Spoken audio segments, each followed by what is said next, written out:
तो अब आ रहा है ऑपरेशन क्लीन मनी का पार्ट 2। एक बार फिर लग गया है कैश पर पहरा। इधर सीरिया पर अमेरिका ने दागी मिसाइलें तो हिल गए हैं दुनिया के बाजार। राष्ट्रीय फिल्म पुरस्कार में रुस्तम बना हीरो तो नीरजा की दिलेरी को भी मिल गया है स्वर्ण कमल। इन सभी बड़ी और दिलचस्प खबरों के साथ आवाज एट 9 में आपके साथ मैं हूं विपिन भट्ट। सबसे पहले हेडलाइंस। अगले हफ्ते सामने आएगा ऑपरेशन क्लीन मनी पार्ट 2 का एक्शन प्लान। आज देश भर में 100 जगह पर इनकम टैक्स के छापे। आवाज की एक्सक्लूसिव खबर। एटीएम से फिर गायब हुआ कैश। डिजिटल ट्रांजैक्शन बढ़ाने के लिए आरबीआई ने जानबूझकर की नोटों की सप्लाई कम। आवाज की एक और एक्सक्लूसिव। सीरिया पर अमेरिकी हमले से सहमे दुनिया भर के बाजार। सेंसेक्स भी 200 पॉइंट से ज्यादा टूटा। निफ्टी 9,200 के नीचे। भारी कर्ज में डूबी रिलायंस कम्युनिकेशन ने 800 कर्मचारियों को दिखाया बाहर का रास्ता। एचयूएल भी छटनी की तैयारी में। सरकार की चिट्ठी के बाद गायकवाड़ पर एयर इंडिया ने हटाया बैन। इधर टीएमसी सांसद ने किया एयर इंडिया में फिर हंगामा। अक्षय कुमार रुस्तम के लिए बेस्ट एक्टर का नेशनल अवार्ड जीतने में रहे कामयाब तो नीरजा बनी बेस्ट फिल्म। और लैम्बोर्गिनी ने उतारी अब तक की सबसे तेज उड़ान, कीमत 4 करोड़ रुपए।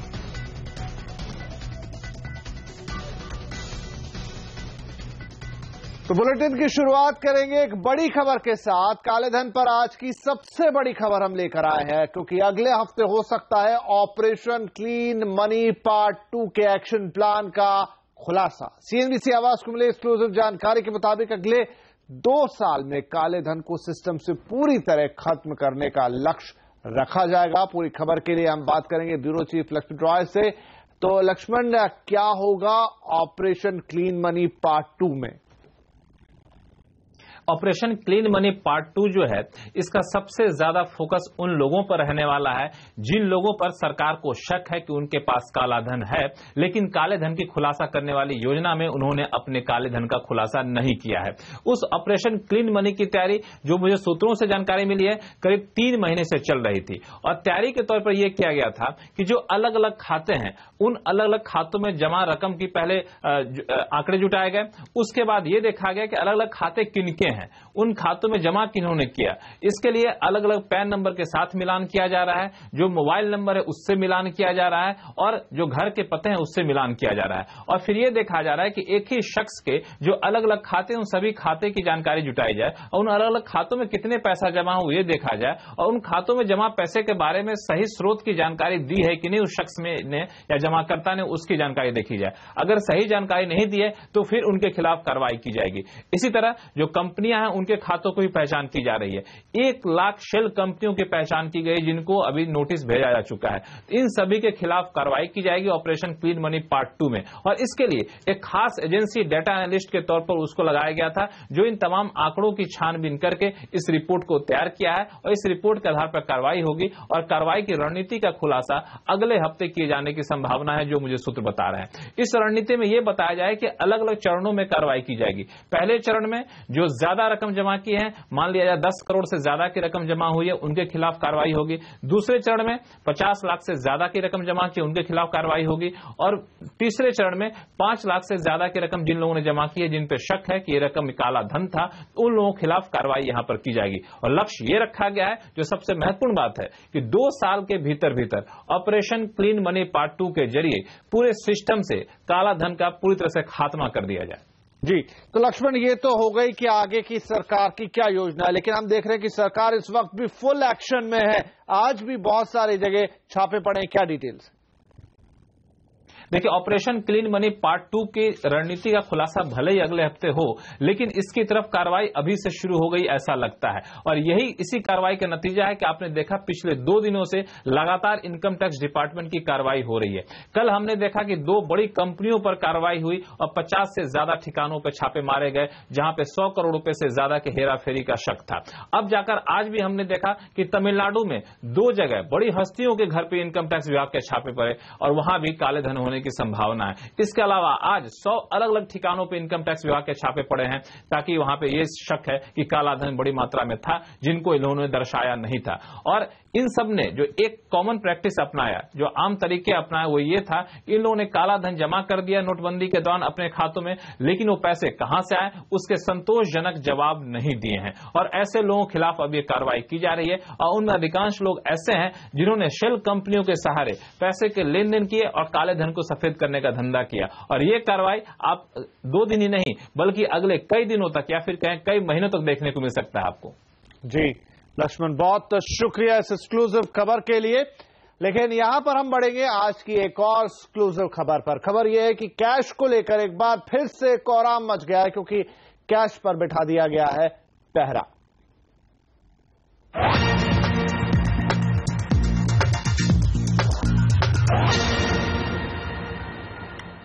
तो कैश पर पहरा, या कहें कैश पर फिर से पहरा, क्योंकि सीएनबीसी आवाज को मिली एक्सक्लूसिव जानकारी के मुताबिक रिजर्व बैंक ऑफ इंडिया ने नोटों की सप्लाई कम कर दी है। इस वजह से देश के कई शहरों में एटीएम या तो खाली है या उनके शटर डाउन है। आरबीआई ने बैंकों के लिए कैश फ्लो 25% तक घटा दिया है, और माना जा रहा है कि यह सब एक प्लान के तहत हो रहा है। दरअसल नोटबंदी में तो डिजिटल ट्रांजैक्शन ने खूब जोर पकड़ा, लेकिन 4 महीने बाद अब फिर से कैश का बोलबाला हो चला है। अब डिजिटल ट्रांजैक्शन को फिर से बढ़ाने के लिए कैश की सप्लाई को घटाया गया है। जाहिर है आरबीआई के इस कदम से लोगों की परेशानियां बढ़ गई हैं। कहाँ पे आप कितने एटीएम घूमे? अभी ये तीसरा चौथा एटीएम है। पहले मैं गढ़वी चौक गया, फिर मैं सिविल लाइन्स गया, और सब एसबीआई, क्योंकि मेरा न्यू एटीएम कार्ड आया हुआ है, तो उसके लिए पिन जनरेशन करना पड़ता, और वो सिर्फ एसबीआई एटीएम से ही होगा, क्योंकि मेरे पास एसबीआई का अकाउंट। मैं गया अभी 3-4 जगह, नहीं एक जगह जनरेट कर लिया मैंने, बट पैसे तीनों चारों एटीएम में कहीं नहीं है। नहीं, बहुत सारे इसमें आउट ऑफ कैश है, सब आउट ऑफ ऑर्डर भी चल रहा है। कोई एसबीआई के ये सदर साइड के पास वाले भी बंद है। कहाँ घूमे आप? महाराष्ट्र बैंक के पास गई, बड़ौदा बैंक के पास गई, अभी आई। तो तीनों जगह नहीं है।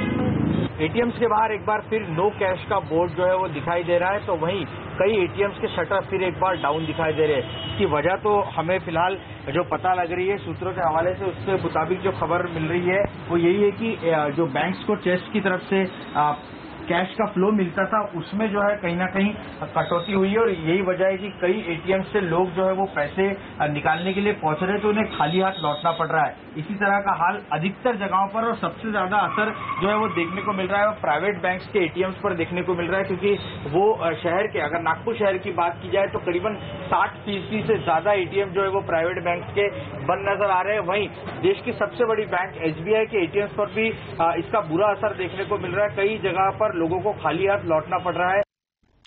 इधर कैश की इस किल्लत के बारे में बैंकों का तो कहना है कि पिछले 1 महीने से ही कैश की आपूर्ति कम हो रही है। लास्ट 1 मंथ से हमको ये एक्सपीरियंस आ रहा है कि थोड़ा कैश फ्लो हमारे चेस ब्रांच से कम हो गया है, तो प्रोबेबली उनको भी रिजर्व बैंक ऑफ इंडिया से कैश सप्लाई कम होते रहेगा, इसलिए वो भी हमको कम सप्लाई कर रहे हैं। और एटीएम्स का जहां तक सवाल है, कुछ एटीएम्स है बंद, सभी एटीएम्स नहीं है, कुछ एटीएम्स में मतलब प्रॉब्लमेटिक है, कैश कम मिलने की वजह से वो उनको शट डाउन करना पड़ रहा है। इधर हमें यह खबर मिली है कि 31 मार्च को खत्म हुए हफ्ते में कैश सर्कुलेशन 32,470 करोड़ से घटकर 22,190 करोड़ रुपए पर आ गया है, जबकि जनवरी से मार्च के बीच ये हर हफ्ते करीब 33,000 करोड़ की औसत से बढ़ रहा था। और इस खबर पर और जानकारी के लिए हमारे साथ जुड़ रहे हैं हमारे बैंकिंग एडिटर प्रदीप पंड्या। तो प्रदीप, आरबीआई को बैंकों को नोटों की सप्लाई में कमी क्यों करनी पड़ रही है, क्या मकसद है इसके पीछे?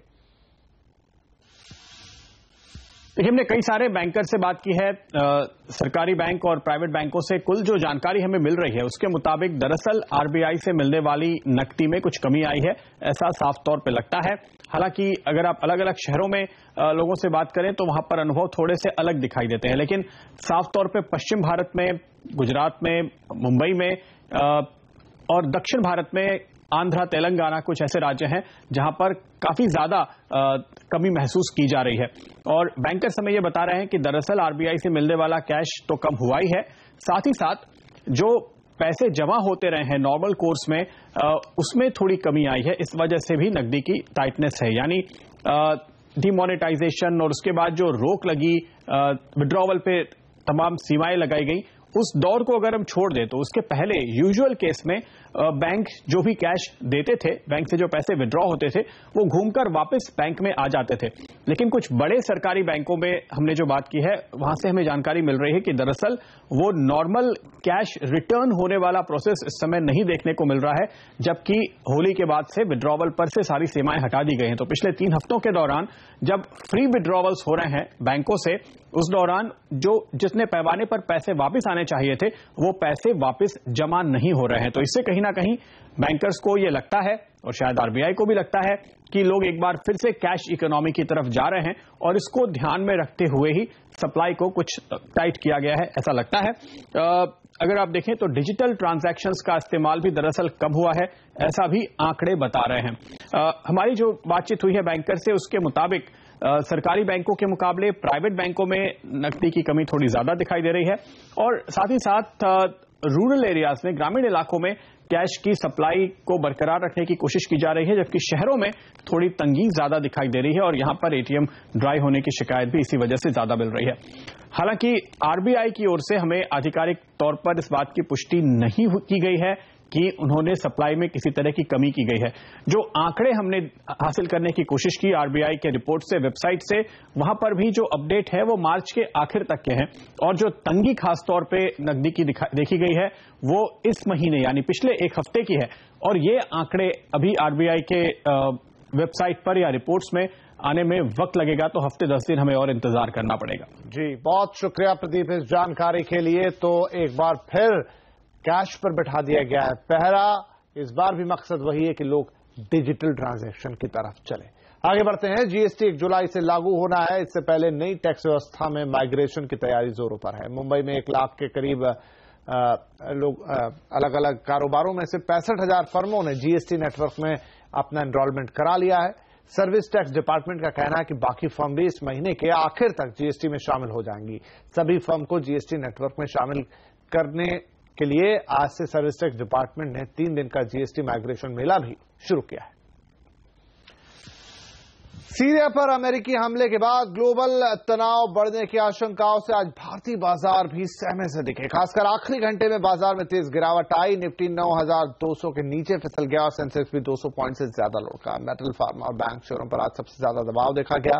हालांकि पेट्रोलियम शेयरों से बाजारों को सहारा मिला। सीरिया पर हमले से कमोडिटीज बाजार में उथल पुथल हुई। अंतर्राष्ट्रीय बाजार में कच्चे तेल में अच्छी तेजी दिखी और नाइमेक्स पर क्रूड $52 और ब्रेंट क्रूड $55 के पार चला गया।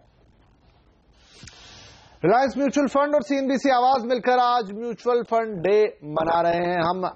हमें उम्मीद है कि आप भी म्यूचुअल फंड में निवेश कर रहे होंगे। अगर नहीं तो आज से ही म्यूचुअल फंड में निवेश करना शुरू करें और अपने भविष्य की जरूरतें पूरी करने के लिए हर महीने की 7 तारीख को म्यूचुअल फंड में निवेश करें।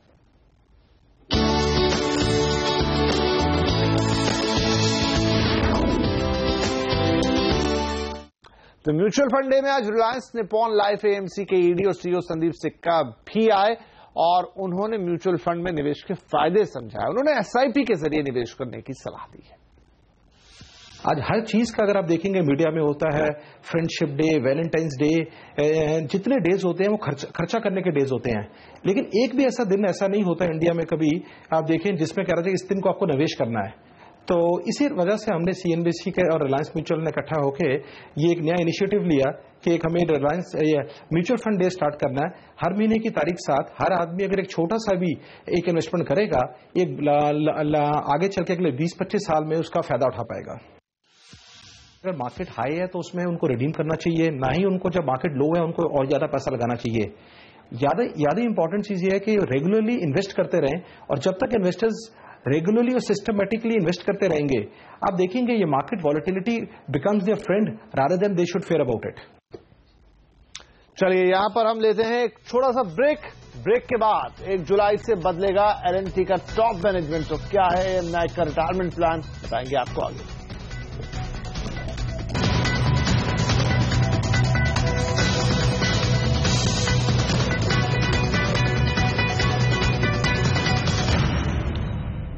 एल&टी के टॉप मैनेजमेंट में बदलाव हुआ है। एस.एन. सुब्रमण्यम को कंपनी का नया एमडी और सीईओ नियुक्त किया गया है। फिलहाल सुब्रमण्यम कंपनी के डिप्टी एमडी और प्रेसिडेंट हैं। 1 जुलाई से पद संभालेंगे। कंपनी ने मौजूदा चेयरमैन एम नायक को नॉन एग्जीक्यूटिव चेयरमैन बनाया है। वे 3 साल तक इस पद पर रहेंगे। 1 जुलाई के बाद एल&टी से रिटायर होने के बाद एम नायक क्या करेंगे, उनका फ्यूचर प्लान क्या होगा, ये उन्होंने हमें साझा किया था सीएनबीसी आवाज के मैनेजिंग एडिटर आलोक जोशी के साथ एक्सक्लूसिव साक्षात्कार में। उन्होंने कहा था कि उनके सोशल सर्विस और ट्रस्ट से जुड़े हुए बहुत सारे काम कंपनी में हैं। इस अक्टूबर में आपके पास बहुत खाली वक्त होगा, क्योंकि आप जो कंपनी को जितना वक्त देते हैं वो वक्त आपके हाथ में होगा। कंपनी को मैं 14 घंटा देता हूं। तो इस वक्त का इस्तेमाल आप क्या करेंगे? अगर आप 14 घंटे देते हैं तब भी नहीं, मेरे पास बहुत सी दूसरी एक्टिविटी भी है जिसको कंपनी के साथ कुछ लेना देना नहीं है। मेरा खुद का 2 ट्रस्ट है जिससे मैं बहुत सी एक्टिविटी करता हूं, social activities. Public charitable trust है जो भी हम एम्प्लॉइज ने ही चालू किया था। एल&टी एम्प्लॉय फाउंडेशन जो है जिसके पास 13% शेयर होल्डिंग है उसको भी तो चलाना है।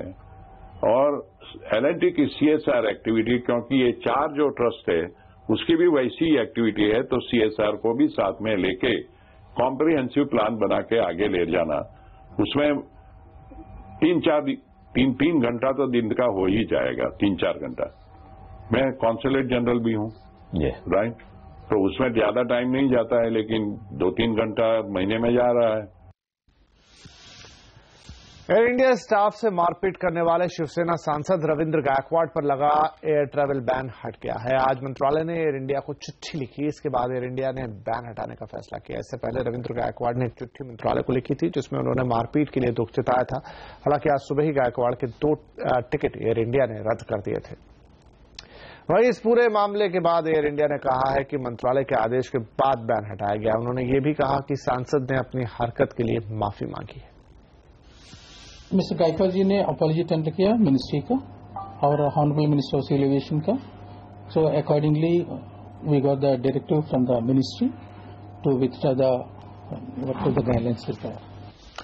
एयरलाइन बनाम सांसद के एक मामले के खत्म होते होते दूसरा मामला सामने आ गया है। खबर है कि आज तृणमूल कांग्रेस के राज्यसभा सांसद डोला सेन एयर इंडिया से खफा हो गई। इतना ही नहीं, उन्होंने दिल्ली से कोलकाता जाने वाली फ्लाइट को आधे घंटे लेट करा दिया। दरअसल सेन के साथ उनकी बुजुर्ग मां भी थी जिन्हें इमरजेंसी वाली सीट दी गई थी। जब स्टाफ ने उन्हें किसी और सीट पर बिठाना चाहा तो सांसद विरोध करने लगी और फ्लाइट करीब 40 मिनट तक लेट हो गई। तो चलिए लेते हैं यहां पर एक और छोटा सा ब्रेक के बाद बाहुबली 2 की रिलीज से पहले देखिए बाहुबली के कपड़ों के डिजाइनर कलेक्शन इस ब्रेक के बाद।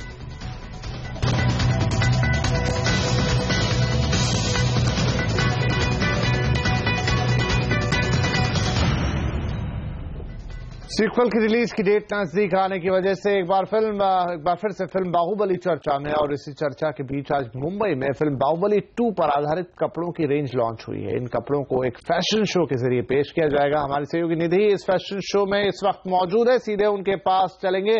निधि, तो किस तरह के कपड़े सामने आए और कितना एक्साइटमेंट है फिल्म को लेकर?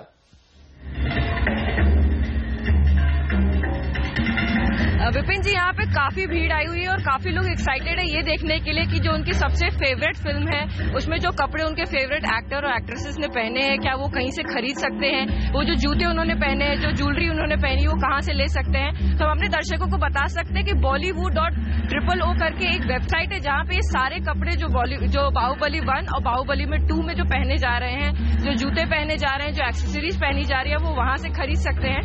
और बाहुबली 2 के बारे में आपको एक खासियत ये जरूर बता सकते हैं कि इसकी मार्केटिंग के ऊपर काफी ध्यान दिया जा रहा है। इसके ऊपर कॉमिक बुक बनाई जा रही है, टीवी सीरीज लाने का प्लान किया जा रहा है। और आप जैसा कि आप सब लोग जानते हैं कि आज बाहुबली पार्ट 1 को जो पहले रिलीज की गई थी वो दोबारा रिलीज की गई है ताकि लोगों को एक सेंस ऑफ अटैचमेंट मिल सके, वो स्टोरी को समझ पाए, ताकि बाद में जब बाहुबली 2 जो कंक्लूजन पार्ट होगा वो रिलीज होगी तो लोग समझ पाएंगे कि क्या हो रहा है। इस समय हम आपको ये बता सकते हैं कि 10 से 12 ब्रांड्स के साथ इनका टाई अप होने वाला है, जिसके लिए कमर्शियल और टीवी के लिए टाई अप करेंगे। ब्रिटानिया और नेस्ले को इन्होंने पहले ही से टाई अप कर लिया है और हम आपको ये बता सकते हैं कि मंच की एक अलग पूरी रेंज आने वाली है जो बाहुबली को कम्प्लीटली डेडिकेटेड रहेगी। विपिन जी बहुत शुक्रिया। तो आज तो दर्शकों को हम ये नहीं बता सकते कि कंटप्पा ने बाहुबली को क्यों मारा, लेकिन क्या कपड़े इस बार स्टारकास्ट पहनेंगे वो जरूर आपके सामने। बहुत शुक्रिया इस जानकारी के लिए। आगे बढ़ते हैं। महाराष्ट्र में ओला उबर जैसी ऐप बेस्ड टैक्सी एग्रीगेटर्स पर सरकार का नियंत्रण होगा। आज महाराष्ट्र विधानसभा ने नया परिवहन बिल पास कर दिया है। नए कानून से सर्ज प्राइसिंग रुकेगी। अब इनको न्यूनतम और अधिकतम किराया तय करना होगा। इसके अलावा ऐप बेस्ड टैक्सियों के लिए अलग से लाइसेंस जारी किया जाएगा। सभी टैक्सियों को सफेद और पीले रंग में रंगवाना भी होगा। लैम्बोर्गिनी ने अपनी उराकान का परफॉर्मेंटे वेरिएंट लॉन्च कर दिया। इसकी कीमत सुन लीजिए, करीब 4 करोड़ रुपए है। भारत में लैम्बोर्गिनी की तरफ से इस साल का यह तीसरा लॉन्च है। उराकान परफॉर्मेंटे की सबसे बड़ी खासियत है इसकी स्पीड।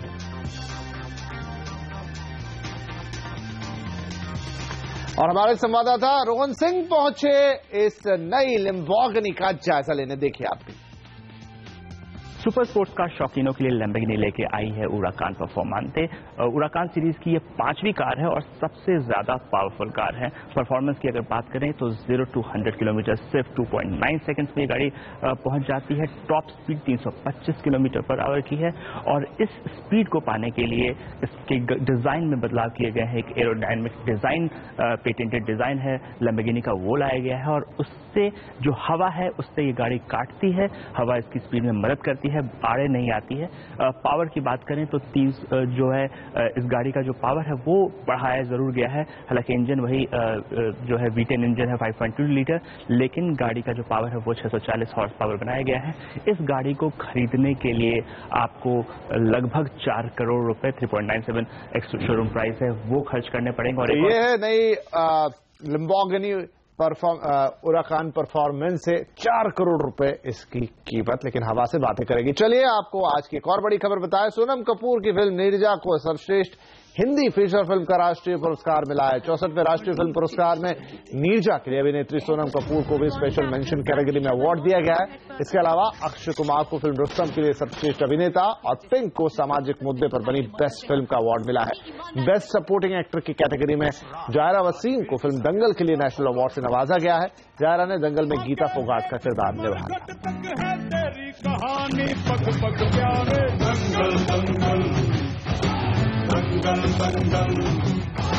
सूरज तेरा चढ़ता ढलता गर्दिश में करते हैं तारे दंगल दंगल दंगल चोरी का चोरी दंगल। आवाज एट 9 में आज के लिए इतना। आपसे फिर मुलाकात होगी। नमस्कार।